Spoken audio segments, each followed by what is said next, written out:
വയനാട് കള്ളാടിയിലെ മണ്ണിടിച്ചിലിൽ കാണാതായ ഹിമാചൽ പ്രദേശ് സ്വദേശി വിക്രം റാണയ്ക്കായി തിരച്ചിൽ തുടരുന്നു. സോൺ 1-2 മേഖലകൾ കേന്ദ്രീകരിച്ചാണ് തിരച്ചിൽ നടക്കുന്നത്. കള്ളാടിയിലെ മണ്ണിടിച്ചിലിൽ 7 പേർക്കാണ് ജീവൻ നഷ്ടമായത്. സുരക്ഷാ പ്രശ്നങ്ങളെ തുടർന്ന് മാറ്റിപ്പാർപ്പിച്ച 49 കുടുംബങ്ങളിലെ 132 പേർ ക്യാമ്പിൽ ഇപ്പോഴും തുടരുകയാണ്. അപകടത്തിൽ കാണാതായ ഹിമാചൽ പ്രദേശ് സ്വദേശി വിക്രം സിംഗ് റാണയ്ക്ക് വേണ്ടിയാണ് തിരച്ചിൽ നടക്കുന്നത്.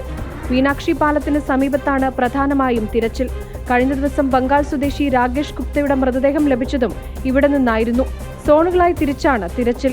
അപകടത്തെ തുടർന്ന് ആശുപത്രിയിൽ ചികിത്സയിൽ കഴിയുന്നവരുടെ ആരോഗ്യനിലയിൽ പുരോഗതിയുള്ളതായി അധികൃതർ അറിയിച്ചു. സുരക്ഷാ പ്രശ്നങ്ങളെ തുടർന്ന് മാറ്റിപ്പാർപ്പിച്ച 49 കുടുംബങ്ങളിലെ 132 പേർ ക്യാമ്പിൽ തുടരുകയാണ്. അതേസമയം കള്ളാടിയിൽ അപകടമുണ്ടായ സ്ഥലത്തെ മണ്ണ് നീക്കുന്നത് പരിശോധിക്കാൻ സർക്കാർ വിദഗ്ധ സമിതിയെ നിയോഗിച്ചു. 3 അംഗ സമിതിയാണ് നിയമിച്ചത്. വിദഗ്ധ സമിതി അംഗങ്ങൾ സ്ഥലം സന്ദർശിക്കുകയും മണ്ണ് നീക്കം ചെയ്യുന്നതിന് വേണ്ട പദ്ധതി തയ്യാറാക്കുകയും ചെയ്യും. ശേഷമായിരിക്കും തുരങ്കപാതയുടെ നിർമ്മാണം വീണ്ടും പുനരാരംഭിക്കുക. ജനം, വയനാട്.